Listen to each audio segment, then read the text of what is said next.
إنا أنزلناه في ليلة القدر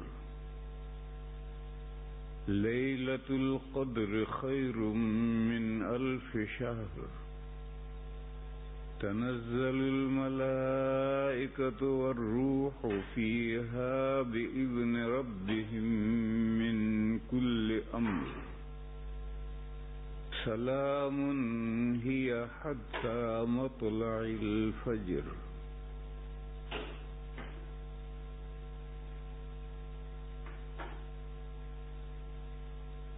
بزرگوں اور بھائیوں، ایک مسئلہ سمجھو. اللہ نے کائنات میں تفاضل رکھا ہے. تفاضل کے معنی ایک سے ایک بڑھ کر. ہر چیز میں تفاضل رکھا ہے. فرشتے،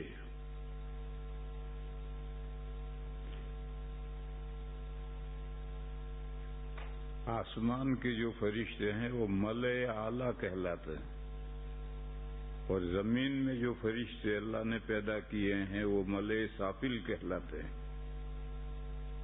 اعلیٰ کے معنی، ملا کے معنی ہے بڑے لوگوں کی جماعت، لارڈ. تو ہاؤس آف لارڈ جو ہوتے ہیں ہمارے انڈیا میں، ایک راجیہ سبھا ہوتی ہے، ایک لوک سبھا ہوتی ہے.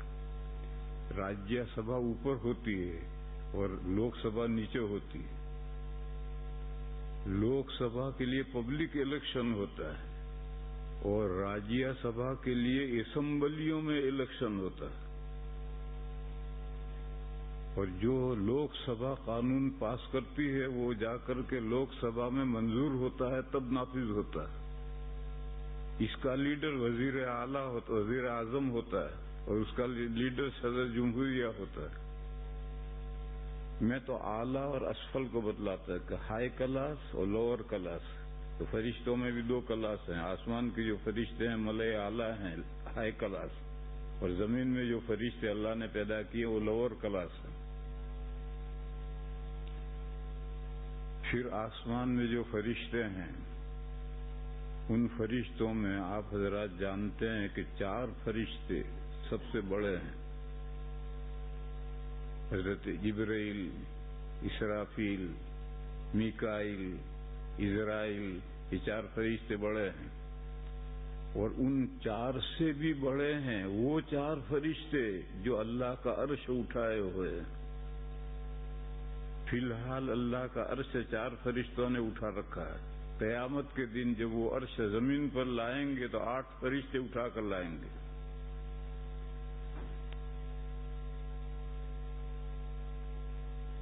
ان مخلوقات میں بے شمار مخلوقات ہیں اللہ کی.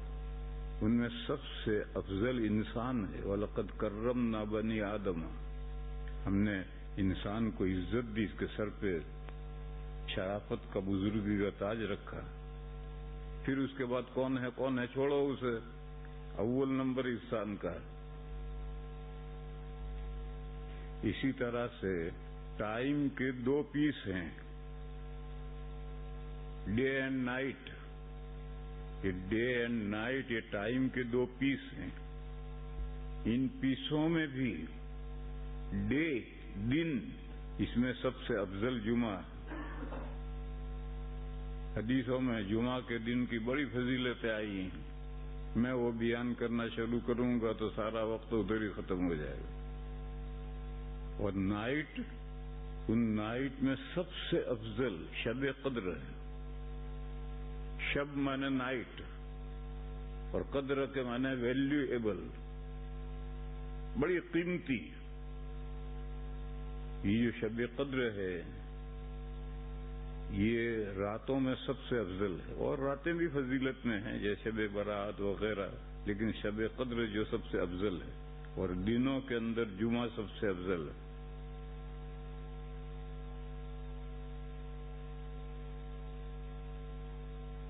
شب قدر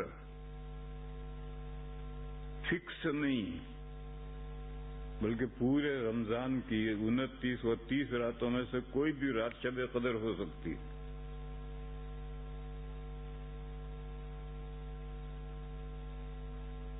بس اس مضمون کو اتنا ہی سمجھ لو. پھر دوسرا مضمون یہ سمجھو کہ یہ جو تفاضل ہے، ایک سے ایک بڑا، ایک سے ایک بڑا، ایک سے ایک بڑا،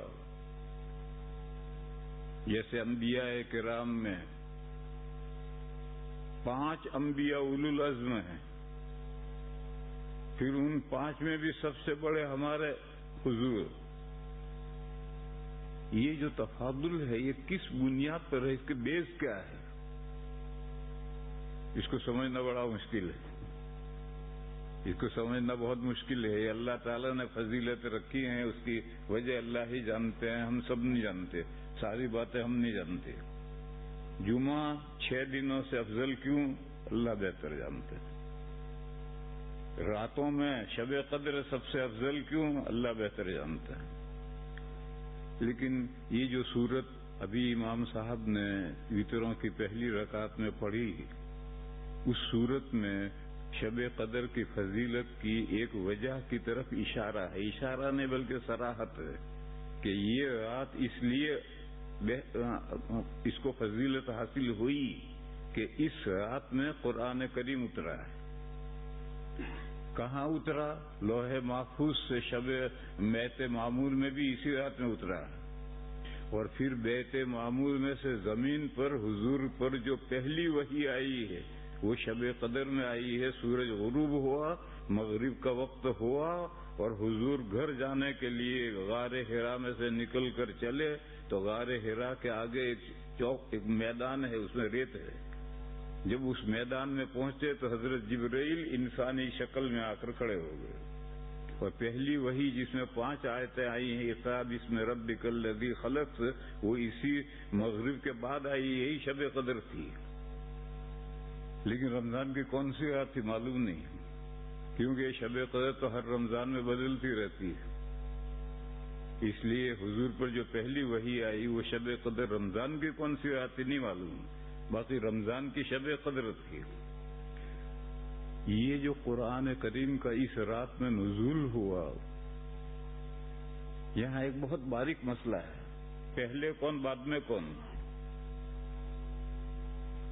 انڈیا میں 26 جنوری 15 اگست اہم دن ہے، فنکشن منایا جاتا ہے. کیوں؟ ان 2 دنوں میں ایک دن میں آزادی کا انگریزوں کے ساتھ ایگریمنٹ ہوا تھا اور دوسری تاریخ میں انہوں نے عملی طور پر انڈیا کی حکومت انڈیا والوں کو سونپ دی تھی.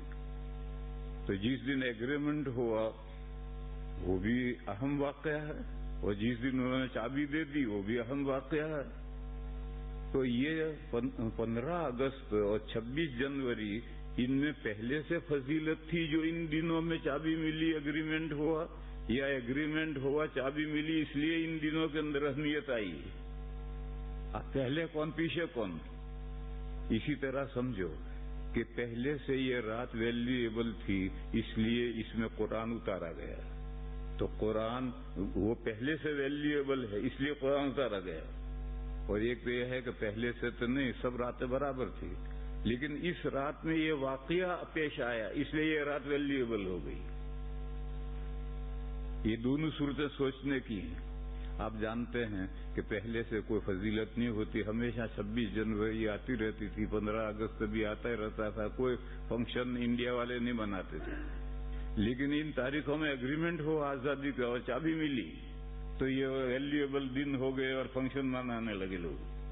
اسی طرح سے میرے بھائیو سمجھو کہ پہلے سے یہ رات پہلے کوئی شب قدر ویلیویبل نہیں تھی، اس وجہ سے کہ چونکہ پہلے سے ویلیویبل تھی اس لیے قرآن اترا، ایسا نہیں تھا، بلکہ سب راتیں برابر تھی.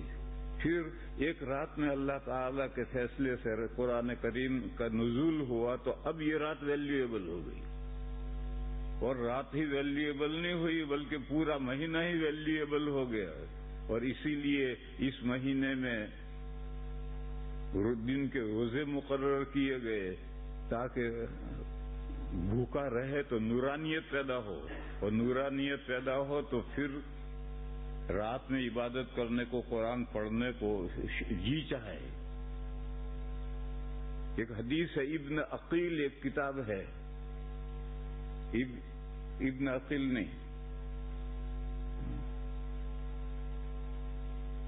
www.attableek.com The Reviver of Iman۔ ابن عقیل یہ کتاب ہے 7 جلدوں میں۔ اس کتاب میں تمام ضعیف راوی اکٹھا کیے گئے ہیں، اور ہر ضعیف راوی کی ایک ایک حدیث بھی اکٹھا کی گئی، لکھی ہے کہ یہ اس راوی کی ضعیف حدیث ہے۔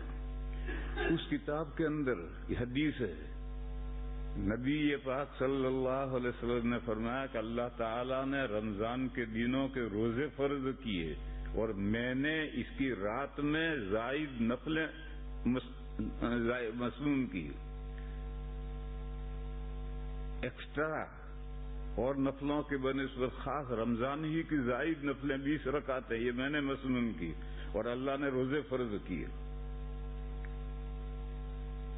اس کے بعد پھر ایک میں روایت بیان کرنا چاہتا ہوں، تفسیر کی ایک کتاب ہے الدر المنثور، علامہ سیوطی رحمۃ اللہ علیہ کی ہے۔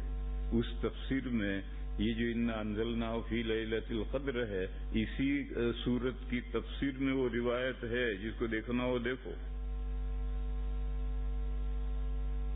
حضرت علی کرم اللہ تعالی وجہہ نے فرمایا کہ یہ جو رمضان میں 20 رکعت تراویح کا جو نظام بنا ہے، حضرت عمر نے بنایا ہے، یہ میرے مشورے سے بنایا ہے۔ حضرت علی نے کہا کہ میں نے مشورہ دیا تھا حضرت عمر کو، اور میرے مشورے سے انہوں نے رمضان کی راتوں میں 20 رکعت کا جماعت سے پڑھنے کا نظام بنایا۔ اس سے پہلے جماعت سے نہیں پڑھی جاتی تھی، لوگوں کو ترغیب دی جاتی تھی کہ رمضان کی راتوں میں ایکسٹرا نفلیں پڑھو، کم و بیش لوگ پڑھتے تھے۔ 2 راتیں یا 3 راتیں حضور نے پڑھا کر کے پھر فرضیت کے اندیشے سے بند کر دیا۔ پھر حضور کا زمانہ گزر گیا، ابو بکر کے 2 سال گزر گئے، حضرت عمر کے 6 سال گزر گئے۔ 6 سال حضرت عمر 10 سال خلیفہ رہے ہیں، تو 6 سال 2 سپر پاوروں سے ایک ساتھ لڑائی چل رہی تھی، ادھر ایران سے چل رہی، ادھر رومن امپائر سے چل رہی تھی۔ دونوں ایک تو ختم ہوا اور ایک کا زور ٹوٹا 6 سال میں جا کر، پھر اس کے بعد کچھ سکون ہوا، تو پھر حضرت عمر نے ملک و ملت کے تنظیم کی طرف توجہ دی، کیونکہ اب گورنمنٹ انٹرنیشنل بن گئی ہے، پہلے نیشنل گورنمنٹ تھی، اب انٹرنیشنل بن گئی ہے، اور مسلمان بھی صحابہ، تابعین، طبع تابعین بے حساب مسلمان بھی ہو گئے ہیں۔ تو پھر ایسی صورت میں ملک، کنٹری اور ملت، مذہب والے، ایک مذہب والے، ان کو آرگنائز کرنا یہ ضروری ہو جاتا ہے۔ تو حضرت عمر رضی اللہ تعالیٰ عنہ کے 6 سال گزر گئے، اس کے بعد انہوں نے ملک و ملت کی تنظیم کی ہے۔ ان ملت کی تنظیم میں سے یہ جو تراویح کا نظام ہے، یہ پوری ملت کی تنظیم بنائی۔ دیکھو آج اگر ہم باقاعدہ جماعت کا نظام دنیا میں نہ ہوتا اور ترغیب دیتے کہ رمضان میں نفلیں پڑھو، نفلیں پڑھو، نفلیں پڑھو، تو انشاءاللہ 5 آدمی بھی ہر مسجد میں نہ ہوتے، بہت سی مسجدیں تو خالی ہوتی۔ لیکن حضرت عمر نے جو جماعت کا نظام بنا دیا تو ساری دنیا کی مسجدیں بھری ہوئی ہیں۔ یہ پوری ملت کو منظم کیا، آرگنائز کر دیا، اور حضور نے فرمایا ہے کہ میری سنتوں کو لازم پکڑو، اور میرے بعد جو میرے خلفاء آئیں گے ان کے طریقوں کو لازم پکڑو۔ ان کے طریقے وہی ملک اور ملت کی تنظیم کے سلسلے کے جو طریقے ان کو لازم پکڑنا ہے، ان میں سے یہ تراویح بھی 20 رکعت ہے۔ تو حضرت علی نے فرمایا کہ میں نے حضرت عمر سے عرض کیا کہ نبی پاک صلی اللہ علیہ وسلم نے ارشاد فرمایا ہے کہ رمضان کی ایک رات جب شب قدر ہوتی ہے، ہر سال الگ الگ ہوتی ہے، جب وہ شب قدر ہوتی ہے تو حضرت جبرائیل علیہ السلام فرشتوں کے جھرمٹ یعنی بڑا جلوس لے کر حضرت جبرائیل علیہ السلام بڑا جلوس لے کر کے زمین پر اترتے ہیں اور ساری زمین میں گھومتے ہیں. جو لوگ نماز پڑھ رہے ہیں ان کے لیے دعا کرتے ہیں، بس گھوم کر کے چلے جاتے.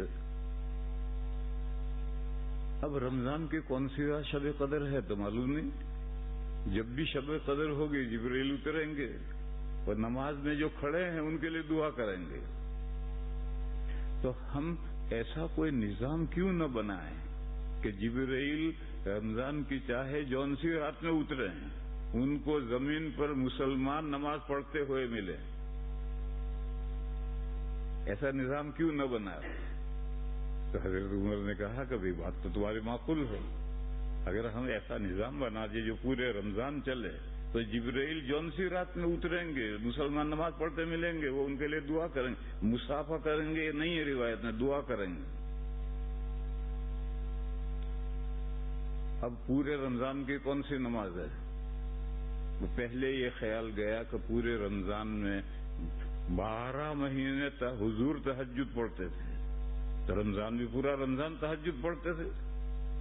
تو پہلے نظام بنایا کہ امام صاحب عشاء تو حضرت عمر پڑھائیں گے اور پڑھا کر جب چلے جائیں گے تو پھر دوسرے امام حضرت ابی ابن کعب اور حضرت تمیم داری یہ 8 رکعت پڑھائیں گے اور وہ 8 رکعت پڑھائیں گے، اس کو سحری تک لمبا کریں گے، کیونکہ تہجد سحری کے وقت پڑھا جاتا ہے. چنانچہ جماعت شروع ہوا، لوگ نماز میں آتے تھے اور لاٹھی بدن کا بغل میں گھسا کر ٹیک لگا کر کھڑے ہوتے تھے. صبح تک پڑھنا ہے، 8 رکعت پڑھنی ہے صبح تک میں. پھر ایک وقت کے بعد میں حضرت عمر کے سامنے روایت آئی کہ وہ جو حضور نے 2 راتیں یا 3 راتیں نماز نفل پڑھائی تھی وہ 20 رکعت پڑھائی تھی. تو حضرت عمر کے سمجھ میں آیا کہ یہ تراویح یہ جو تراویح ہے یہ رمضان کی ایکسٹرا نماز ہے، اور تہجد تو 12 مہینے کی نماز ہے، اور وہ تہجد تو تنہا پڑھنی ہے، اور وہ سو جاؤ اور اٹھ کر کے پھر پڑھو. تو حضرت عمر نے نظام بدل دیا اور دونوں اماموں کو کہا 20 رکعتیں پڑھاؤ اور 1 پارہ پڑھو، زیادہ نہیں، تاکہ لوگ چھٹی ہو جائے تو پھر لوگ گھر جا کر سو جائیں اور پھر رات کے میں اٹھ کر کے سحری کے وقت میں تہجد بھی پڑھیں، سحری بھی کریں. یہ حضرت عمر کے زمانے سے یہ نظام چلا آ رہا ہے، اور یہ حضرت علی کے مشورے سے حضرت عمر نے نظام بنایا ہے تاکہ جبرائیل فرشتوں کے جھرمٹ میں جب بھی جس رات میں بھی اتریں مسلمان ان کو نماز پڑھتے ہوئے ملیں. تو جو 20 پڑھ رہے ہیں وہ تو شاید ملے، 8 والے تو چلے گئے. جبرائیل جب آئیں گے تو 8 والے مسجد میں کہاں ہوں گے؟ تو وہ حضرت جبرائیل اور فرشتوں کی دعا سے محروم، اس لیے کہ جبرائیل تو کس وقت آئیں گے پتہ نہیں. کھیرالو میں ایک باپو نکلے تھے، بہت پرانا قصہ ہے، آپ لوگوں کو یاد بھی ہوگا. وہ اتنا لوگوں کا رجوع ہوا کہ کھیرالو ایک چھوٹا سا قصبہ ہے، ٹاؤن ہے، کوئی شہر نہیں ہے. تو کھانا ختم، پینا ختم، سارا گاؤں گندا ہو گیا. حکومت پریشان ہو گئی انتظام کرتے. پھر حکومت نے اعلان کیا کہ اب لوگ باپو کے پاس نہیں آئیں گے، باپو جائیں گے لوگوں کے پاس. تو باپو نے دورہ شروع کیا بامبے سے ہر بڑے شہر کے اندر ہوتے دورہ شروع کیا. اس وقت میں راندیر میں پڑھا تھا.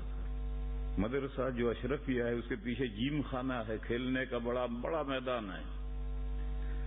اعلان یہ ہوا کہ باپو 10 بجے صبح آئیں گے، جمعہ کا دن تھا، 10 بجے آئیں گے، پھونک ماریں گے اور 5 میل تک ان کی پھونک جاتی.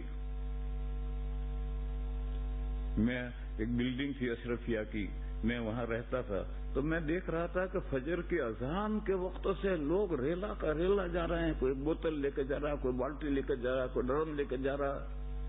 اور فجر کی نماز کے وقت تو کھچا کھچ جیم خانہ بھر گیا. خیر باپو نہیں آئے، 10 بجے نہیں آئے. اعلان ہوتا رہا کب آئیں گے، اب آئیں گے، اب آئیں گے. جمعہ کا دن تھا، شام کے 4 بجے باپو آئے اور کسی نے جمعہ نہیں پڑھا، معلوم نہیں اس وقت باپو آ جائیں تو۔ اس میں اشرفیہ کے مدرسین بھی تھے جو ڈرم لے کر گئے تھے، کسی نے جمعہ نہیں پڑھا، اس دن سب وہیں بیٹھے رہے باپو کے انتظار میں۔ پھر باپو 4 بجے جمعہ کے دن آئے اور انہوں نے پھونک ماری اور اعلان ہوا کہ باپو نے پھونک مار دی، جاؤ تو اب لوگ چلے گئے۔ تو اب جبرائیل کب پھونک مارنے آئیں گے تو کیا پتا۔ تو جو 8 پڑھ کے چلے گئے، اگر اب جبرائیل اس کے بعد آئے جرموٹ کے ساتھ تو وہ جو چلے گئے وہ تو محروم رہے، جو نماز پڑھ رہے ہیں وہی تو دعا کے مستحق بنیں گے۔ پھر یہ فرمایا کہ یہ جو رات ہے اس کی جو جبرائیل آتے ہیں اور یہ فضیلت حاصل ہوتی ہے، یہ رات کے کوئی 1 گھنٹے تک نہیں ہے، 2 گھنٹے تک نہیں ہے، صبح صادق تک ہی ہے۔ لہذا ہر آدمی، ہم مسجد میں تو ہم جماعت کے پابند ہیں، لیکن جماعت میں بھی ضروری نہیں ہے کہ ساری مسجدوں میں ایک ساتھ جماعتیں آگے پیچھے ہو سکتی۔ کل پرسوں ایک آدمی نے مسئلہ پوچھا کہ اگر عشاء پڑھ کر سنتیں پڑھ کر سو جائیں، نہیں عشاء پڑھ کر سنتیں پڑھ کر وتر پڑھ کر سو جائیں، پھر آنکھ کھلے پھر اس وقت تراویح پڑھے تو معتبر ہے یا نہیں؟ تو میں نے کہا کہ جب سو جائے گا پھر اتر اٹھ کر کے تراویح پڑھے گا تو جماعت تو گئی اس کی۔ کہنے لگے نہیں میں مردوں کا مسئلہ نہیں پوچھ رہا، عورتوں کا پوچھ رہا کہ اگر کوئی عورت ایسا کرے تو میں نے کہا کہ اس کی تراویح معتبر ہے۔ عشاء پڑھ لیے، سنت پڑھ لیے، وتر بھی پڑھ لیے، پھر سو گئی۔ پھر رات میں جب تھکی بوڑھی عورت ہے، تھکن اتری تو اٹھی اور اٹھ کر اس نے تراویح پڑھی، تو گھر میں تنہائی پڑتی ہے، تو میں نے کہا اس کی تراویح معتبر ہے۔ تو دنیا میں کوئی مسجد میں 12:15 ہوئے تراویح ختم، تو سارے لوگ 12:15 پر تراویح ختم تھوڑی کرتے ہیں۔ بہت سے لوگ صبح صادق تک جب موقع ملے گا ان کا تراویح پڑھتے رہیں گے۔ جماعت سے پڑھو چاہے تنہا پڑھو، وہ سب تراویح معتبر ہے، اور فرشتے ان کے جبرائیل اور فرشتے ان کے لیے بھی دعا کریں گے۔ بہرحال مجھے تو صرف اتنا مضمون سمجھانا ہے کہ حضرت علی نے فرمایا کہ یہ جو تراویح کا حضرت عمر نے نظام بنایا ہے 20 رکعت کا، یہ میرے مشورے سے بنایا ہے، اور میں نے یہ حدیث حضرت عمر کو سنائی تھی۔